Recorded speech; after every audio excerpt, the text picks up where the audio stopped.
বলছিলাম 17 শতাব্দীর কথা। স্যার আইজাক নিউটন তখন এক তরুণ বিজ্ঞানী। একদিন এক আপেল গাছের নিচে বসে বিশ্রাম নিচ্ছিলেন তিনি। হঠাৎ একটি আপেল নিউটনের মাথায় পড়লো। আচ্ছা, ভেবে দেখবেন আপেলটি কেন সোজা নিচে পড়লো, আড়াআড়ি ভাবে কেন পড়লো না, উপরেই বা কেন গেল না? এমন অনেক প্রশ্নের উত্তর খুঁজতে গিয়ে সেই দিনের এই তরুণ আবিষ্কার করে বসলেন মহাবিশ্বের এক মহাসূত্র, মহাকর্ষ বল। তারুণ্য শক্তির উত্তেজনায় সেই দিন নিউটন কিন্তু ব্যানার, ফেস্টুন কিংবা প্লেকার্ড হাতে ইংল্যান্ডের সড়কে দাঁড়াননি, অনশনে যাননি কিংবা ভাঙচুরও করেননি। কি কেন এক উত্তর খুঁজতে গবেষণায় নেমে পড়েন। জীবনের শুরু থেকে শেষ পর্যন্ত নীরবতা থেকে কেবলমাত্র চিন্তা শক্তি আর কৌতূহলী মনের উপর ভর করে সেদিনের এই তরুণ নিউটন হতে পেরেছেন সর্বকালের, সর্বযুগের সর্বশ্রেষ্ঠ ও সবচেয়ে প্রভাবশালী বিজ্ঞানী। প্রতিবাদ করে নয়, আমি আবারও বলছি, প্রতিবাদ করে নয়। প্রেরণাদায়ের সভাপতি, প্রাজ্ঞ বিচারক মন্ডলী, বিপক্ষ দলের তার্কিক বন্ধুরা এবং অনলাইনে যারা শুনছেন সবাইকে জানাচ্ছি আমার পক্ষ থেকে শুভ সন্ধ্যা।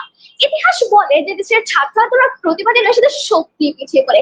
প্রস্তাবনার বিপক্ষে আমার অবস্থান বেশ ভালো করে খেয়াল করছে। আবার বিপক্ষ দলের প্রথম বক্তা ইতিহাসের ছাত্র আন্দোলনের কিছু ইতিবাচক দিক তুলে ধরেছে, যেখানে প্রতিবাদী ছিল মুখ্য। আমরা মানছি কোনো কোনো ক্ষেত্রে প্রতিবাদ পরিবর্তনের হাতিয়ার হিসেবে কাজ করে, তবে দেশ পিছিয়ে যাওয়া অথবা দেশ এগিয়ে যাওয়ার ইতিহাস রচিত হয় ছাত্র আন্দোলনের প্রতিবাদ থেকে।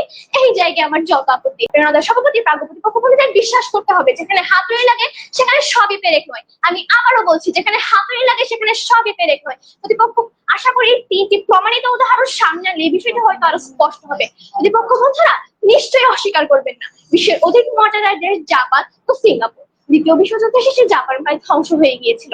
নিজেদের অস্তিত্ব টিকিয়ে রাখতে তারা কিন্তু রাস্তায় নামেনি, স্লোগান হয়নি, তারা কলকারখানায় নেমেছে, মেশিন ধরেছে, তারা শৃঙ্খলায় থেকেছে। ফলস্বরূপ জাপান আজ বিশ্বের মাথায় মুকুট পড়া এক বড় অর্থনৈতিক শক্তি।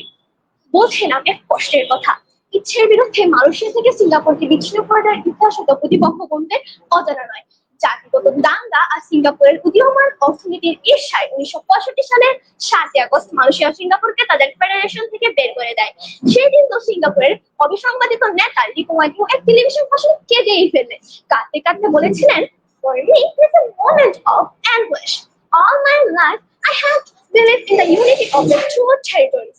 আমি যদি বাংলায় বলি তাহলে হবে, আমার জীবনের সবচেয়ে বেদনাদায়ক মুহূর্ত এটি। আমি সারা জীবন বিশ্বাস করেছি মালয়েশিয়া ও সিঙ্গাপুর একত্র থাকবে।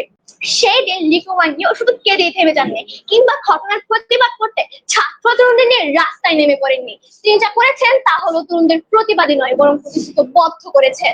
ফলে অল্প সময়ের মধ্যে আকার আকারে ছোট্ট সিঙ্গাপুর হয়ে উঠতে পেরেছে সমৃদ্ধ, আধুনিক ও শক্তিশালী রাষ্ট্র।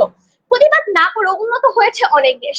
কানাডা নামক একটি দেশের কথা বলছিলাম, যে বড় স্বার্থে ছাত্র তরুণদের প্রতিবাদ ইতিহাসেও নেই, বরং তারা উন্নত হয়েছে শিক্ষা, নীতি, গবেষণা, প্রযুক্তিতে অগ্রগতির মাধ্যমে। তাই আমি বলছি, অনেক সময় শান্ত পরিশ্রমী প্রকৃত বিপ্লব ঘটায়। আমার বিপক্ষ দলের প্রথম বক্তা 1952 সালে ভাষা আন্দোলনের কথা বলে গিয়েছেন। আমি একটি কথা বলতে চাই, 2025 সালে এসেও কি আমরা আমাদের এই ভাষা সঠিকভাবে ব্যবহার করতে পারছি?